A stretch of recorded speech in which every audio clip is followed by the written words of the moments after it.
आकाशवाणी भोपाल से प्रस्तुत हैं प्रादेशिक समाचार।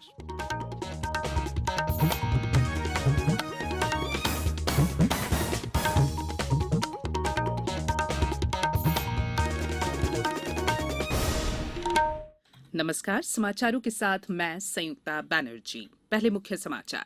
समीक्षा बैठक में मुख्यमंत्री ने कहा, कोविड से बचाव के निर्देशों का कड़ाई से पालन नहीं करने पर सरकार कठोर कदम उठाएगी। देश में अभी तक 3,89,00,000 से अधिक लोगों को कोविड टीका लगाया गया। मौसम में आया अचानक बदलाव, भोपाल में तेज बारिश के साथ गिरे ओले, प्रदेश के कई जिलों में भी हुई जोरदार बारिश। और T20 क्रिकेट मैच में कल भारत ने इंग्लैंड को 8 रनों से हराया। अब समाचार विस्तार से। मुख्यमंत्री शिवराज सिंह चौहान ने कहा है कि कोरोना संक्रमण फिर तेजी से फैल रहा है। इसके नियंत्रण के लिए आर्थिक गतिविधियों पर रोक नहीं लगाई जा सकती। उन्होंने कहा कि व्यापार और रोजगार में कोरोना से बचाव की सावधानियों का कड़ाई से पालन किया जाए, नहीं तो सरकार कड़ाई करेगी। ये प्रदेश में गुड गवर्नेंस की परीक्षा है। मुख्यमंत्री श्री चौहान प्रदेश में कोरोना की स्थिति पर वीडियो कॉन्फ्रेंसिंग के माध्यम से सभी कमिश्नर्स, कलेक्टर्स और मेडिकल कॉलेज के डीन आदि से चर्चा कर रहे थे।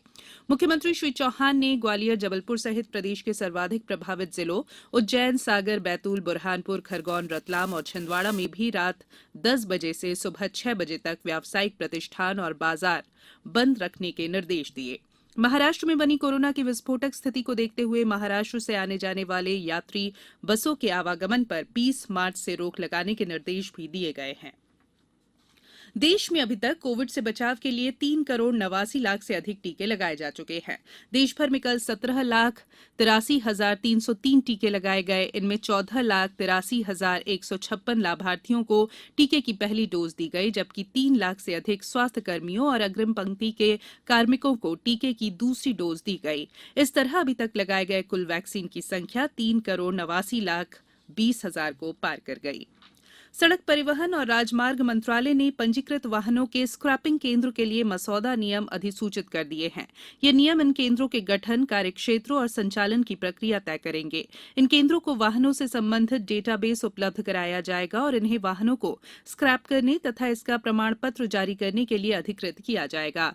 किसी भी वाहन को स्क्रैप करने से पहले चोरी गए वाहनों या आपराधिक गतिविधियों में लगे वाहनों की पुष्टि के लिए राष्ट्रीय अपराध रिकॉर्ड ब्यूरो NCRB और पुलिस डेटाबेस तक भी पहुंच सुलभ कराई जाएगी। सरकार एक ही स्थान से मंजूरी के लिए पोर्टल बनाएगी, जिस पर दस्तावेजों और निर्धारित शुल्क के साथ आवेदन किया जा सकता है।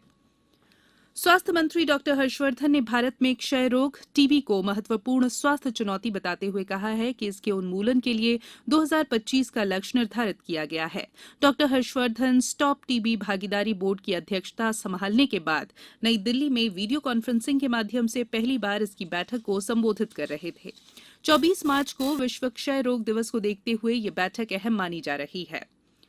कोविड-19 के संक्रमण से बचाव के लिए फुटबॉल खिलाड़ी ओमानांग लिंबू ने लोगों से अपील की है कि वे आपस में सुरक्षित दूरी बनाएं और मास्क पहनें, साथ ही समय समय पर कोविड से बचाव के लिए जारी होने वाले निर्देशों का पालन भी करें। तो अभी भी कोरोना वायरस खत्म नहीं है, तो सब लोग आप सेफ्टी करो, मास्क लगाओ घर से बाहर आने से, और 2 घंटे के बाद आप लोग सैनिटाइजर करते रहो।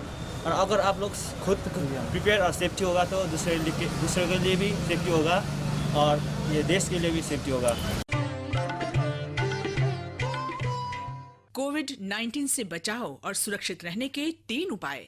मास्क लगाएं, 2 गज दूरी है जरूरी, सुरक्षित दूरी रखें, हाथ और मुंह साफ रखें। ब्रेक के बाद बुलेटिन में एक बार फिर आप सभी का स्वागत है।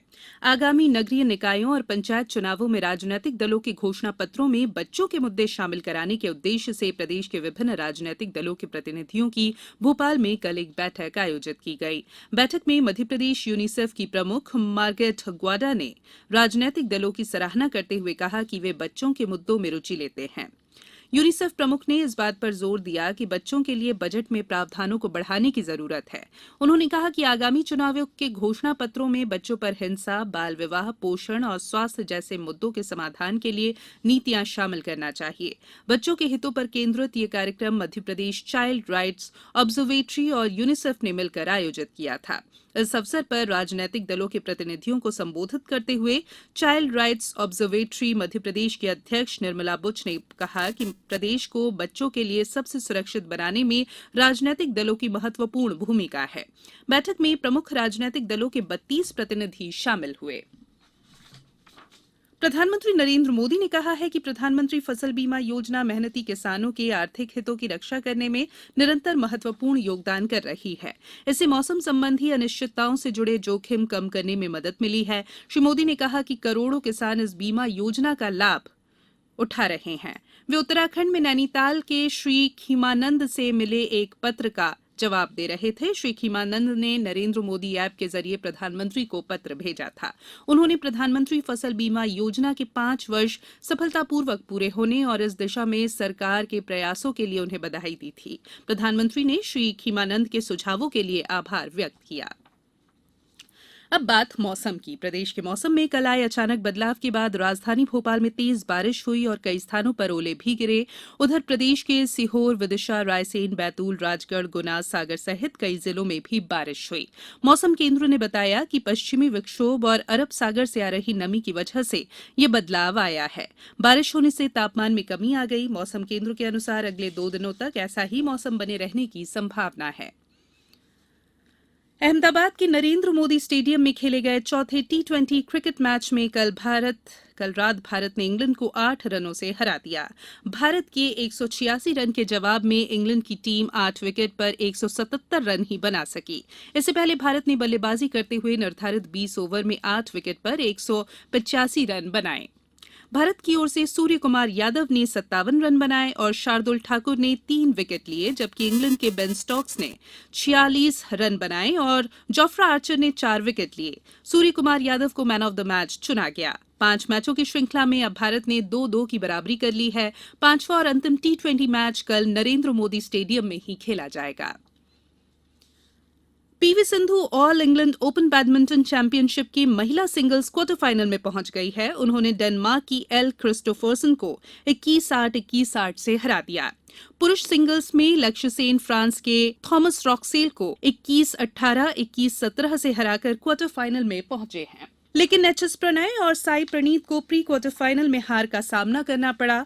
एचएस प्रणय को जापान के केंटो मोमोता ने 21-15, 21-14 से और प्रणीत को डेनमार्क के विक्टर एक्सेल्सन ने 21-15, 12-21, 12-21 से हरा दिया। इस बुलेटिन में फिलहाल इतना ही। बुलेटिन के अंत में एक अपील, मास्क और 2 गज की दूरी, हाथ धोना भी है जरूरी। नमस्कार।